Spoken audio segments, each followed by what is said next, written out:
Lorsque nous croyons au nom du Seigneur Jésus-Christ comme Seigneur et Sauveur, en accord avec Romains 19, nous sommes candidats au royaume des cieux. Mais dans le royaume des cieux là-bas, il y a des postes, il y a des couronnes. Pour être couronné, il faut exécuter jusqu'au moins de détail les plans pour lesquels l'Éternel t'a introduit dans les temps. Tu as un partenaire dans ton église. Chaque mois, il donne $1000. Mais un véritable impédique. Toi, tu vas aller de là-bas, tu vas prospérer. Oh, tu vas monter des grades. Frère, dis-lui, les impédiques n'hériteront point les royaumes des cieux. C'est pourquoi il y a des chrétiens aujourd'hui, des esclaves la nuit. Toi, tu es chrétien, les liens familiaux t'attrapent. Tu es chrétien, tu as des malédictions de votre ancêtre là qui était décédé là. Son esprit parle à toi. Mais comment expliquer? Durement mon corps. Il traite durement son corps. Et je les tiens assujettis, des pères d'être moi-même rejeté après avoir prêché aux autres. L'apôtre Paul traite durement son corps. Il le mettait assujetti. De peur qu'il ne soit pas rejeté après avoir prêché aux autres. Aujourd'hui, les pasteurs, aujourd'hui, tout ce qu'ils font, c'est une bonne vie, il est passé. Les pauvres sont là dans l'église, les orphelins le peuvent. Ça lui dit rien, vous amenez-moi. Et quand il dévore, il est surveillé. C'est pourquoi aujourd'hui, l'Éternel Dieu est devenu notre ami. On joue avec lui, il y a des scandales, il y a des peinages, il y a des histoires. Parce que c'est notre camarade. Il y a plus la crainte. Galates chapitre 4, les versets 1 à 3. Or, aussi longtemps que l'héritier est enfant, j'ai dit qu'il ne diffère en rien d'un esclave. Il est héritier, mais aussi longtemps qu'il demeure enfant. Pendant tous ces temps qu'il va demeurer toujours enfant, tout en étant héritier, son sort ne diffère de rien d'un esclave. C'est pourquoi aujourd'hui, vous allez voir les chrétiens en train de souffrir parce qu'ils sont bébés. Nous ne pouvons pas servir n'importe comment ou bien n'importe quoi. Nous devons servir ce que le cuisinier a préparé. Parce que si tu es conduit par l'Esprit, l'Esprit va cibler les besoins réels des peuples de Dieu et l'Esprit va t'amener dans la cuisine de l'Éternel. Il prépare, il dépose entre tes mains. Comme les serveurs, tu viens servir ce qui a été cuisiné par l'Esprit de Dieu. Les gens appellent ça qui va avoir bénédiction. Nos vies, je vais changer. Demain, je vais toucher les liens familiaux. Donc, il est en train de calculer pour venir jouer avec les enfants de Dieu. Distingués invités à vos qualités respectives. Shalom. Nous vous souhaitons la bienvenue à cette conférence des leaders intitulée « Examinons cette affaire » pour la 3e édition. Avec comme thème « Timothée mon fils, garde les dépôts » tiré dans le livre de 1 Timothée, le chapitre 6. Le but de cet événement est de nous aider à combattre l'ignorance, les antivaleurs dans notre appel en prêchant l'évangile du Seigneur Jésus-Christ. En outre, la dite conférence exige la participation de tout le monde par la méthode des questions-réponses. Nous vous souhaitons une bonne audition de la parole de Dieu. Que Dieu vous bénisse. Il répond au nom de l'évangéliste Giovanni Monaco. Il est un chrétien, né de nouveau. Devient héros dans la foi chrétienne. Et l'ouvrage est disponible. Il a déjà publié un ouvrage qui s'intitule « Devient héros dans la foi chrétienne ». Et il y a 2 livres en rédaction comme titre « La Bible l'affirme et le Coran le confirme ». Et deuxième titre, c'est « L'Évangile authentique ». Monsieur Giovanni Monaco, il est président fondateur de l'ONG Congo. Il soutient les personnes démunies comme les orphelins, les veuves, les malades les prisonniers, les enfants de la vie, ainsi de suite. M. Giovanni Monaco, il est licencié en anglais américain et il est licencié en théologie pratique à l'université Évêque Kalala. Et il est stagiaire en médecine humaine. Il est professeur de l'anglais à l'université chrétienne de Kinshasa. M. Giovanni Monaco, il est marié à une jolie dame qui répond au nom de Paola Monaco. On acclame pour le Seigneur. Merci maman Paola, que Dieu vous bénisse. Amen, amen.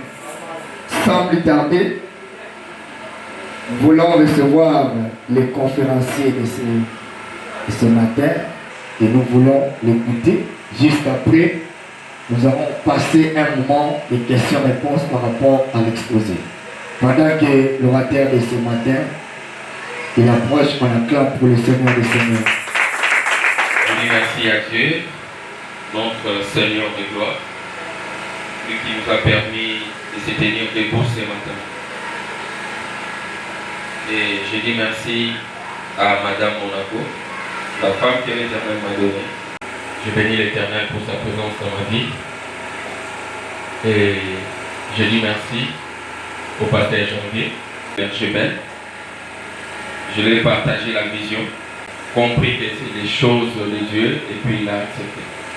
Je dis merci au Bergeben qui nous a connus. Et grâce à eux, il y a la réussite d'aujourd'hui. Ils sont simples et calmes, qui ne parlent pas beaucoup. Et moi, j'apprécie ça. C'était à 2021 la première édition, la deuxième édition à 2022 et à 2023 la troisième édition.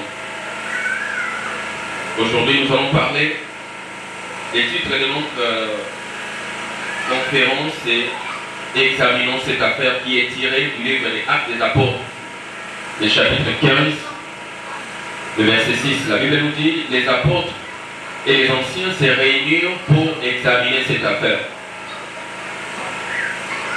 Il y aura, comme le pasteur Jean-Pierre a dit, questions-réponses.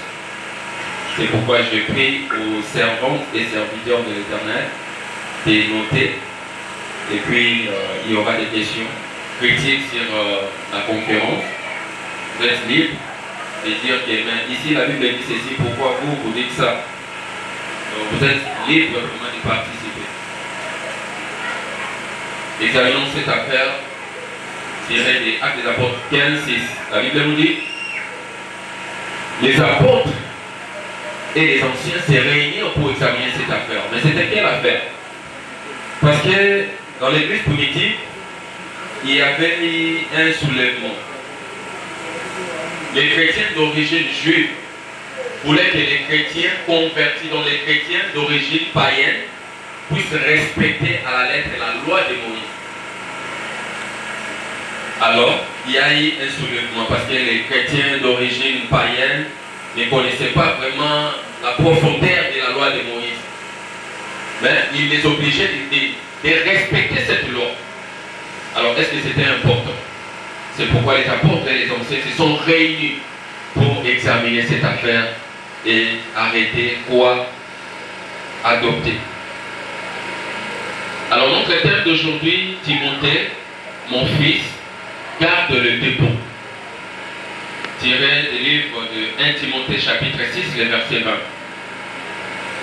L'apôtre Paul est en train de parler à Timothée. Timothée qui est le fils de l'apôtre Paul. Son fils comment? Parce que premièrement, Timothée a un père grec et sa mère est juive. Alors comme il avait un bon témoignage, l'apôtre Paul devait l'adopter comme un fils adoptif. Il l'a circoncis parce qu'il était d'un père grec, par crainte des juifs, pour ne pas dire voilà comment tu as amené un incirconcis, tout ça là. C'est comme ça que l'apôtre Paul a adopté Timothée, l'a circoncis, et puis il a transmis les valeurs chrétiennes. Alors Timothée était son fils dans la foi, parce que c'est lui qui a formé, il a instruit, il a éduqué spirituellement Timothée. Le dépôt dont parle l'apôtre Paul à Timothée, Timothée, c'est ce qui lui a été confié. Donc, c'est que l'apôtre Paul a confié à Timothée. Les enseignements de christianisme que l'apôtre Paul a confié à Timothée, la doctrine chrétienne que l'apôtre Paul a confié à Timothée, c'est ça les dépôts dont nous parlons. 1 Timothée chapitre 6, le verset 20. Et ce qui a été confié à Timothée, c'est l'enseignement fidèle à la vérité qu'il doit dispenser. L'enseignement fidèle. C'est pourquoi l'apôtre Paul dit à Timothée, Timothée, mon fils, garde les dépôts. Les lecteurs vont nous prendre 2 Timothée chapitre 2, le verset 2. Nous allons comprendre encore ces dépôts. 2 Timothée chapitre 2. Et ce que tu as entendu de moi en présence de beaucoup de témoins, confie-les à des hommes fidèles qui soient capables de l'enseigner aussi à d'autres. Amen, amen. Amen.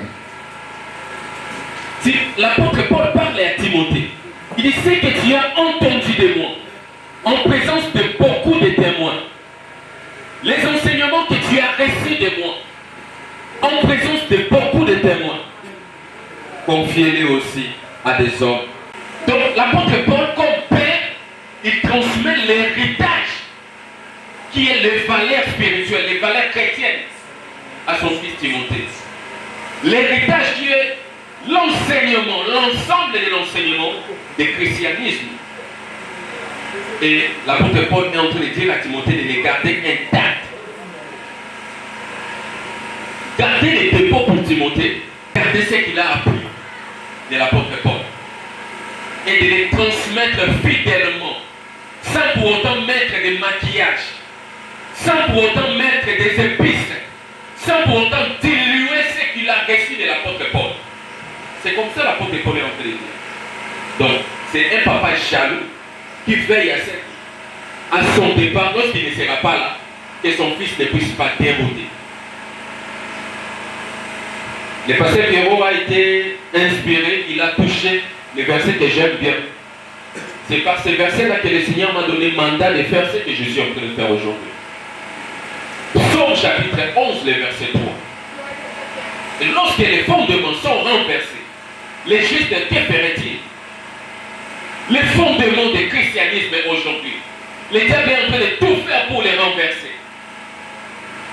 Le diable travaille dur pendant que nous sommes en train de somnoler. Ce que les apôtres n'ont pas prêché, c'est ce que nous prenons plaisir à prêcher, à insister aujourd'hui. Tu auras des voitures, amen. Tu auras du succès, amen.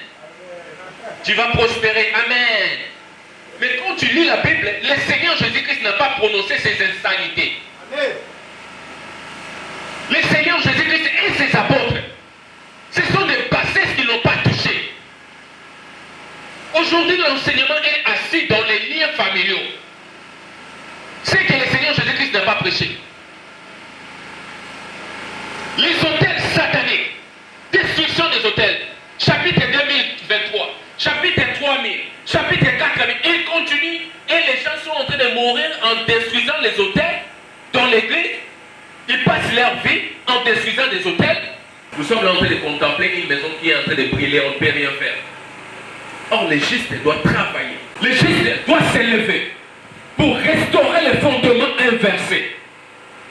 L'Éternel Dieu nous attend à restaurer les fondements. Il marchera pour nous.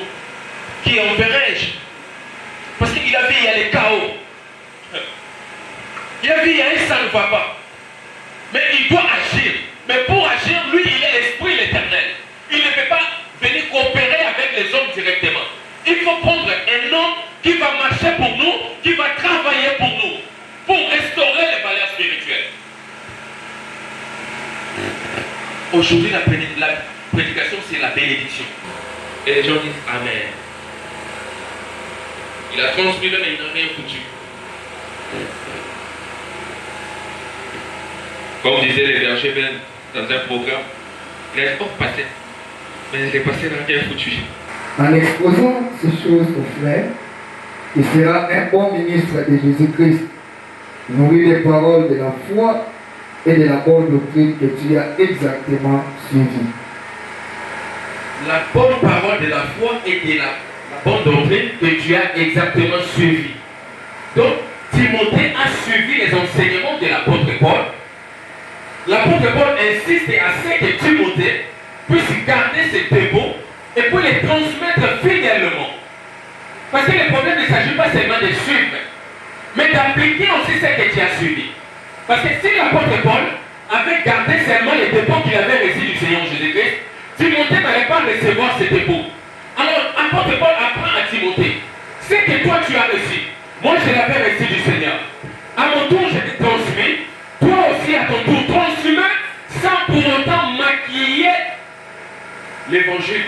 Et c'est l'Esprit Saint qui prépare la nourriture et nous donne, nous venons servir les enfants de Dieu. Alors, nous ne pouvons pas servir n'importe comment ou bien n'importe quoi. Nous devons servir ce que le cuisinier a préparé. Et c'est pourquoi il y a des prédicateurs aujourd'hui qui ramassent des choses à prêcher parce qu'ils ne sont pas conduits par l'Esprit. Parce que si tu es conduit par l'Esprit, l'Esprit va cibler les besoins réels des peuples de Dieu et l'Esprit va t'amener dans la cuisine de l'Éternel. Il prépare, il dépose entre tes mains, comme les serveurs, tu viens servir ce qui a été cuisiné par l'Esprit de Dieu. Les gens appellent qui va avoir bénédiction. Lobby, je vais changer. Demain, je vais toucher les liens familiaux. Donc, il est en train de calculer pour venir jouer avec les enfants de Dieu. Ce que tu as appris de moi, transmets-les à des hommes fidèles, capables de les enseigner aussi aux autres. C'était ça le souci de l'apôtre Paul. Nous devons savoir que une fois nous appliquons Romains chapitre 10, le verset 9, nous sommes candidats du royaume des cieux. La Bible dit dans Romains chapitre 10, 9, si tu confesses de ta bouche le Seigneur Jésus-Christ, et si tu crois dans ton cœur que Dieu l'a ressuscité d'entre les morts, tu seras sauvé. C'est complété par Jean chapitre 3, le verset 16. Car Dieu a tant aimé les morts. Il a donné son Fils unique, afin que quiconque croit en lui ne périsse pas, mais qu'il ait la vie éternelle. Alors Romains 19, l'apôtre Paul parle aux Romains, il dit, si tu confesses de ta bouche le Seigneur Jésus-Christ, et si tu crois dans ton cœur que Dieu l'a ressuscité d'entre les morts, tu seras sauvé. Alors lorsque nous confessons ces versets, nous sommes candidats au royaume des cieux.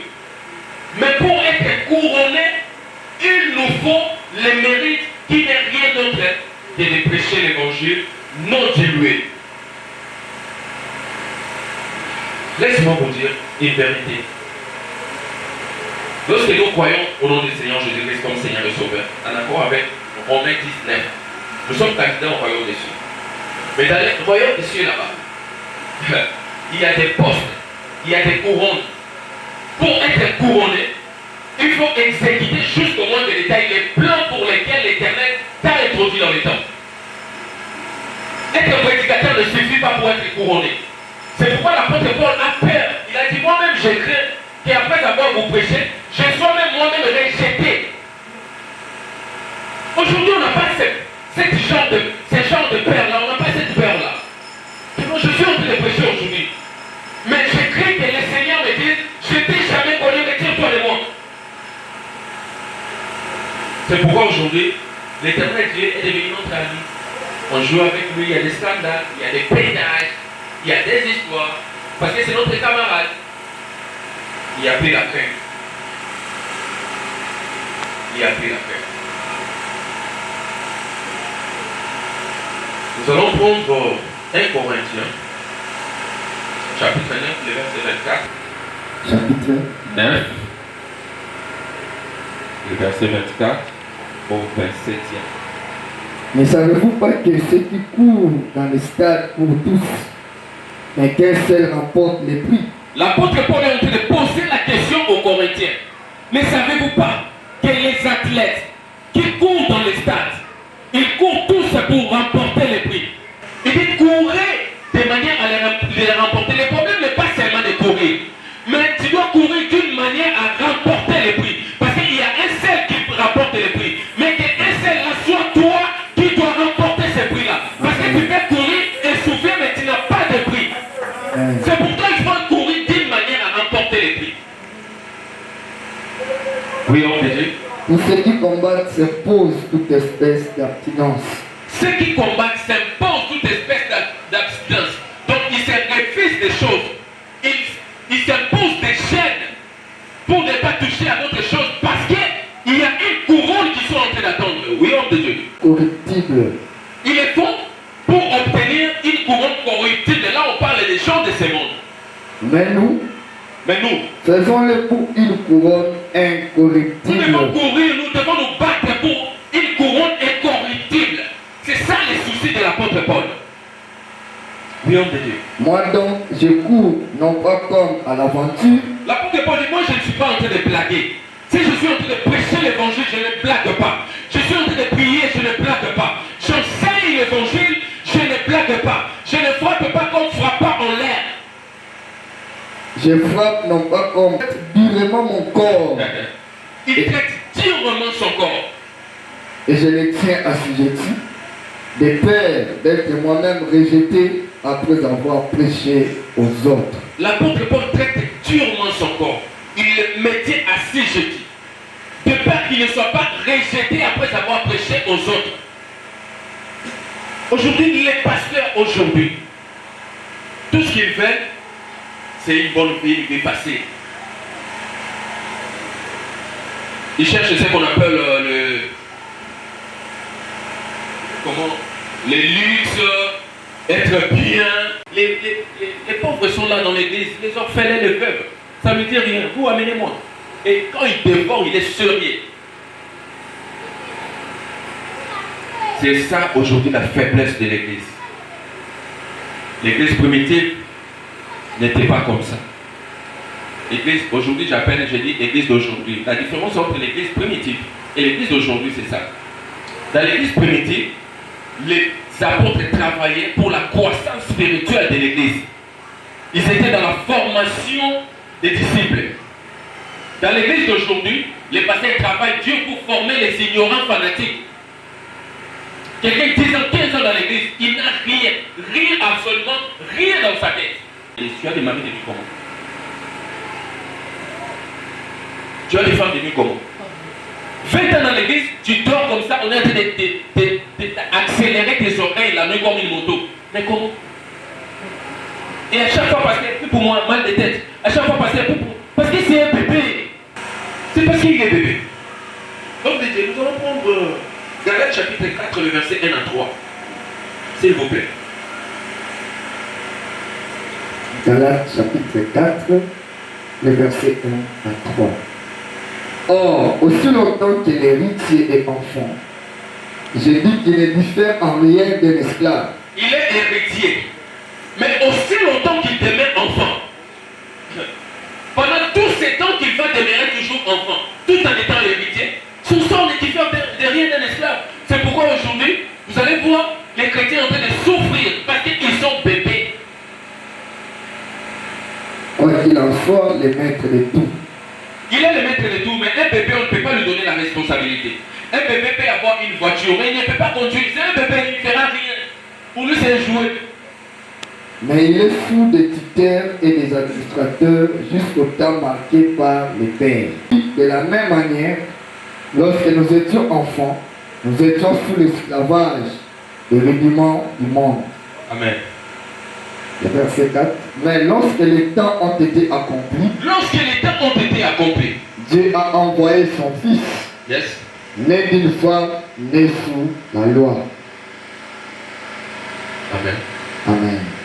La Bible, l'apôtre Paul est en train de parler aux Galates. Il dit ceci. Aussi longtemps qu'un héritier, c'est un enfant, son sort entre lui et un esclave, il n'y a pas de différence.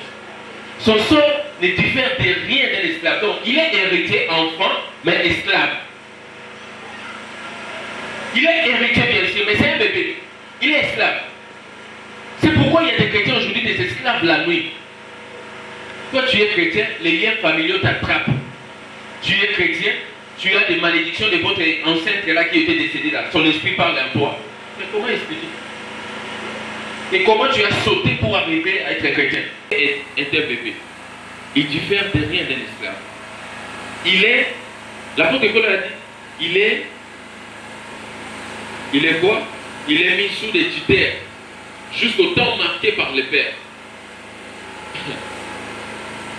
Il est Père, c'est les tuteurs qui commandent tout. Les tuteurs aussi se disent, non, je ne peux pas lui donner parce que c'est un enfant. Un enfant lui donner un volant, c'est le pousser à se tuer, à cogner. Donc il ne saura pas. Et son maître a établi sur ces gens pour leur donner la nourriture au temps convenable. Le Seigneur Jésus-Christ pose la question.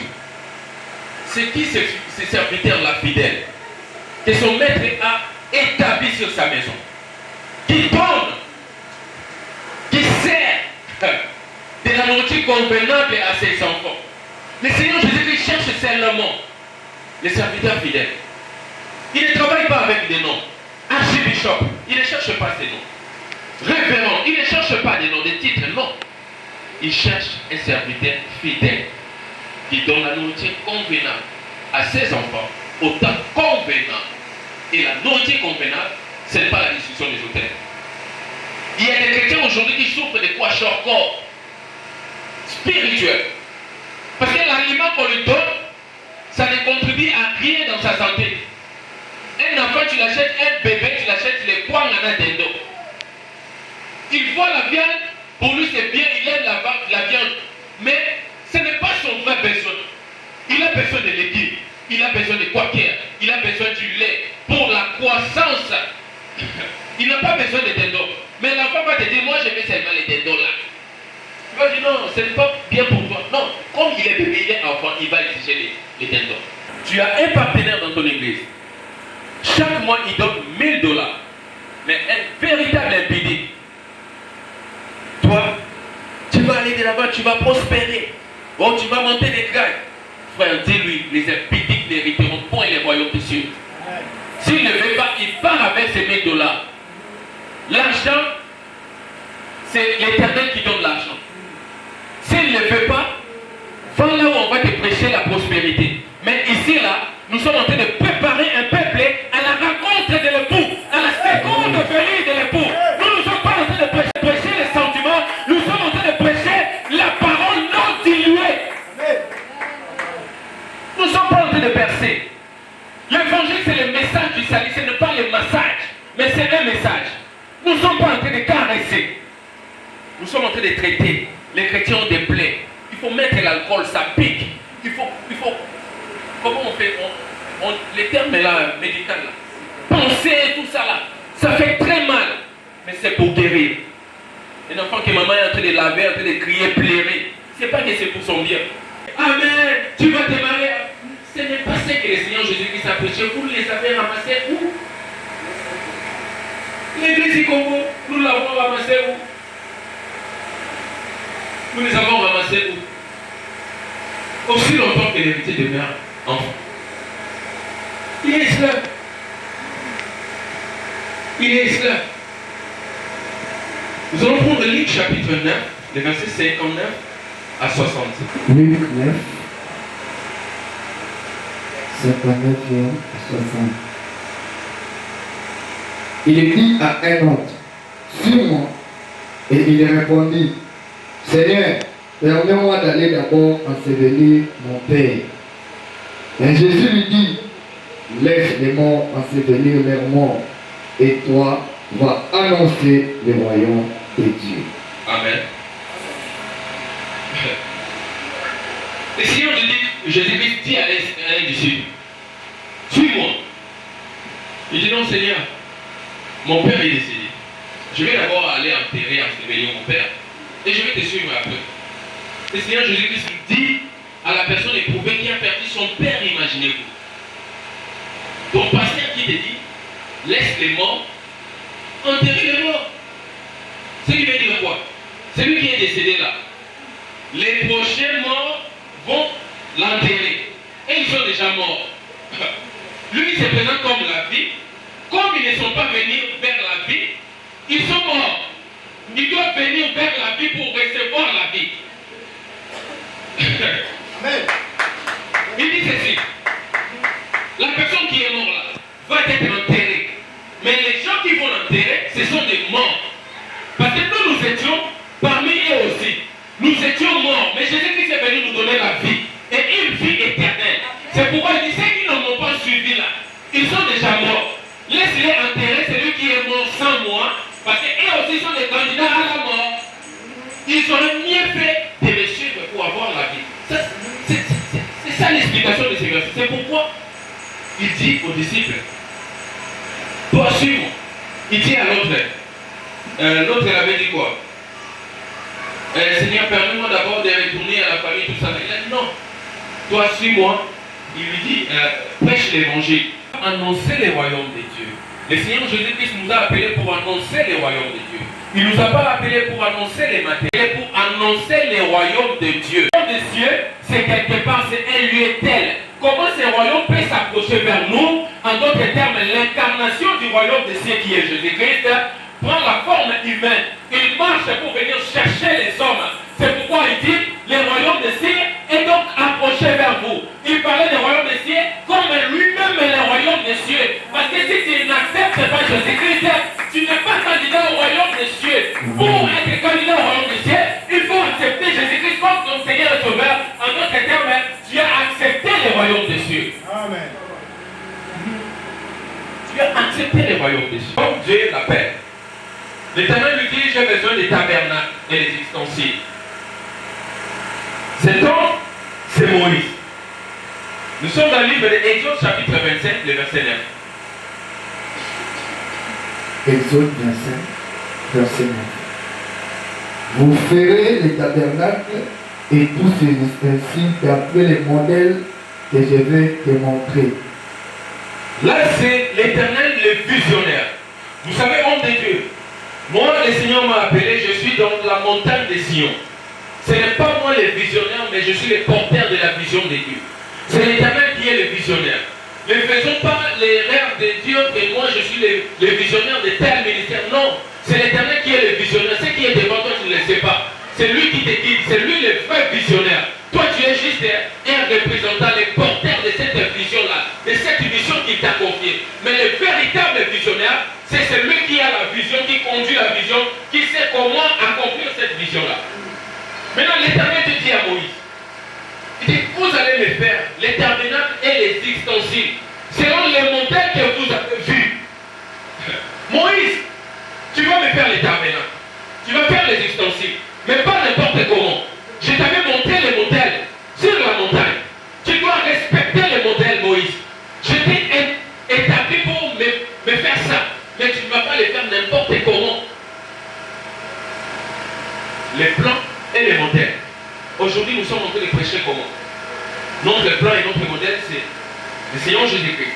Notre modèle, c'est le Seigneur Jésus-Christ. L'apôtre Paul dit, soyez mes imitateurs, comme moi-même je le suis de Christ. C'est pourquoi les enseignements qu'il a prêchés, il a continué seulement les enseignements du Seigneur Jésus-Christ. Le Seigneur a tout accompli. Il fallait les hommes maintenant pour aller partout dans le monde. Alors l'apôtre Paul ne devait pas sortir en dehors. Il devait rester là, garder sa bande. Il devait prêcher seulement les enseignements du christianisme. C'est toujours 40.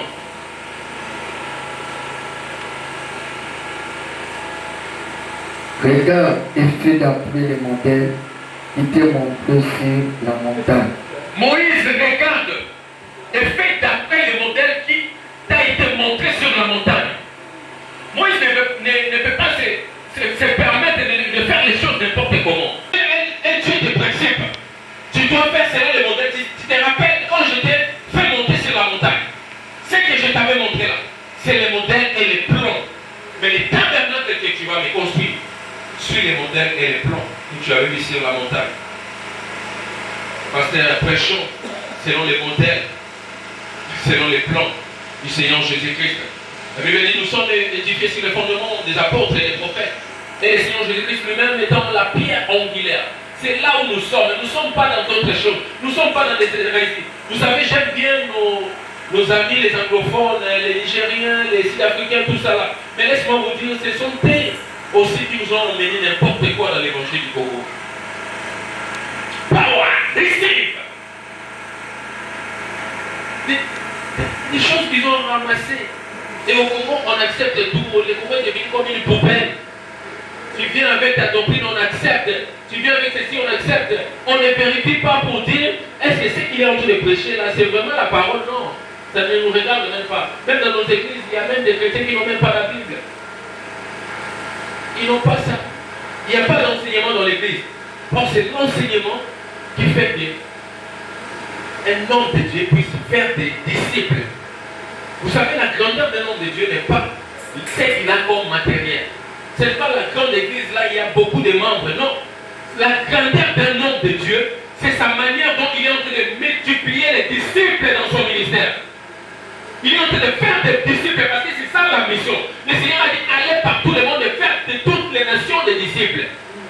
On reconnaît un homme grand par les disciples qu'il produit. Il y a des gens qui disent qu'il est grand. Tu as l'église de 1000 membres, oui, tu es grand. Tu as combien de disciples? Si tu as 1000 membres et que tu as des disciples, c'est quoi? Est-ce que dans nos églises, nous avons des chrétiens aujourd'hui qui a fait 5 ans, il est capable de s'élever comme ça, défendre l'évangile. Oh, j'aime Étienne. Étienne n'était rien d'autre qu'un diacre. Quand on a choisi les 7 hommes qui avaient un bon témoignage rempli de l'Esprit Saint pour être diacre, parmi lesquels il y avait Étienne. Étienne a défendu l'évangile devant les Juifs. Il a commencé à retracer la promesse d'Abraham. Il a retracé. Il est sorti par Joseph. Il a retracé. Il est parti vers Moïse. En Moïse, il a sorti l'agneau de Dieu. Il a retracé. Moïse lui-même avait dit, il y aura après moi un autre prophète qui sera comme moi. Celui qui ne l'écoutera pas. Il sera retranché du milieu de son peuple. Il parlait de l'agneau de Dieu. Il a retracé, il a retracé, il a présenté Jésus-Christ. C'était vous avez tué. C'est par là qu'on l'a dit. Pendant qu'on préparait, ils étaient énervés, ils voulaient tuer Étienne. Étienne a levé les yeux, il dit, voilà, je vois le Fils de l'homme debout. Je vois le Fils de l'homme debout. Malgré les circonstances qu'il a rencontrées, il était juste face à la mort. Il était à 2 doigts de la mort, mais il n'a pas fermé sa bouche, il a prêché la vérité. Il a prêché la vérité, c'est un audacieux, c'est un courageux. Oh non, Étienne, non. C'est quelqu'un que je respecte. Il a parlé de la vérité. Et il les a montré que vous, il y a la culpabilité dans vos cœurs là. Vous avez crucifié le Seigneur de gloire. Mais Étienne, c'est un diable. Et puis on l'a nommé il n'y a même pas longtemps. Il est parti, il a prêché seulement une seule fois. On l'a tué, il est parti. On n'est pas dans des hérésies. Aujourd'hui, il y a des hérésies. Comme un homme de Dieu là, il était en train de faire un service. Il y avait des gens qu'il fallait délivrer, tout ça là. Il envoie les gens aller gêner une semaine. Lui, il mange le pouvoir à la maison. Moi, je dis, pasteur, toi, tu es pouvoir ou comment? Les gens sont en train de gêner là-bas. Toi, oh non, mais le Seigneur Jésus a dit, il y a d'autres gens de démons, il faut seulement les gens de prière. Je dis, voilà, tu as bien. Il disait aux apôtres ou bien il disait aux démoniaques. C'est ça le problème. Quand il a dit ces gens de démons ne sortent que par des jeunes de prière, il disait aux démoniaques ou bien aux apôtres. Il disait aux apôtres. Maintenant, s'il disait aux apôtres, qui allait gêner? Les apôtres, c'est les disciples. C'est ces disciples qui allaient gêner. Mais toi, tu fais entrer les gens gênent. 7 jours, toi, tu manges le poids à la maison. Tu vas voir, il est fatigué comme s'il veut mourir. Tu vas voir, il a d'abord les démons. Tu l'as fatigué avec ton gêne. Toi, tu manges à la maison. C'est pourquoi il va venir aujourd'hui délivrance, demain délivrance, le lendemain délivrance à la vie. C'est passé dans les délivrances. Non, ça c'est l'église de Léa. Quand je parle de vous, ceux qui ne sont pas venus. Voilà, nous sommes dans l'église. Il y a un système que moi, je ne trouve pas bon, c'est Kirdam. La Kirdam. Quelqu'un, soi-disant, un démoniaque, il est là, et parle-moi de toi, Kirdam, il est parti avec les silos. Oui, tu as fait ceci, tu as fait cela, qu'est-ce que tu ne m'as pas dit? Ok, c'est ça, c'est ça, c'est ça. Qui t'a dit que tout ce qu'il dit là, c'est vrai? Ça, c'est pas une Kirdam. La Kirdam, c'est prendre la parole comme ça, enseigner, transmettre dans l'âme, parce que c'est l'âme qui est le siège de l'intelligence. C'est en nourrissant les enfants de Dieu par la parole, tu es en train de faire une Kirdam, tu fais des chrétiens. La Kirdam, c'est ne pas poser des questions avec les sinon Kirdam, non. Qu'est-ce qui prouve que c'est vrai? C'est il dit là, qui dit que c'est vrai? L'Esprit a dit que c'est vrai. C'est moi son oncle qui l'a retenu. Ah, tu as fait combien de temps ici? Depuis son enfance, ça, depuis son enfance. Mais pourquoi? Oh non, parce qu'à cause de ça, il est mon doi. Ah, ton doi. Et toi, hey, comment ça sort maintenant? Les diables et les pères du mensonge, toi tu crois à tout ce que les diables te disent? Tu ne vérifies pas? Qui est le père des mensonges? Le Seigneur Jésus-Christ parle aux Juifs. Il a dit lorsqu'il parle des mensonges, il parle de son propre fond. Il a été meurtrier dès le commencement. Il a été menteur depuis toujours il est menteur. Et aujourd'hui, il parle dans une personne. Et vous croyez, vous dites, ça c'est vrai. Bon, moi je n'accepte pas. Nous allons prendre Exode chapitre 26, le verset 30. Exode 26, le verset 30. Tu dresseras les tabernacles d'après les modèles qui étaient montrés sur la montagne. Là, Moïse, comme le sacrificateur de l'Éternel, l'homme de Dieu, les référents Moïse. Le Seigneur nous dit, Moïse, les tabernacles que tu vas dresser là, c'est d'après les modèles. Mais pourquoi le Seigneur insiste toujours? L'Éternel insiste, ça c'est la troisième fois qu'il insiste. Les tabernacles que tu vas me construire, d'après les modèles que tu as mis sur la montagne. Mais Moïse a déjà entendu. Il revient encore sur les mêmes choses. Il revient encore. Il a commencé d'abord en Exode chapitre 25, le verset 9. Il a parlé, il a prononcé les modèles que tu avais vus. Au 40e verset, il a parlé toujours des modèles. Il est parti encore au verset 26, chapitre 26, le verset 30. Il parle toujours des modèles. Il insiste. Nous sommes des Moïse d'aujourd'hui. Parce que nous sommes en train de conduire le peuple de l'Éternel.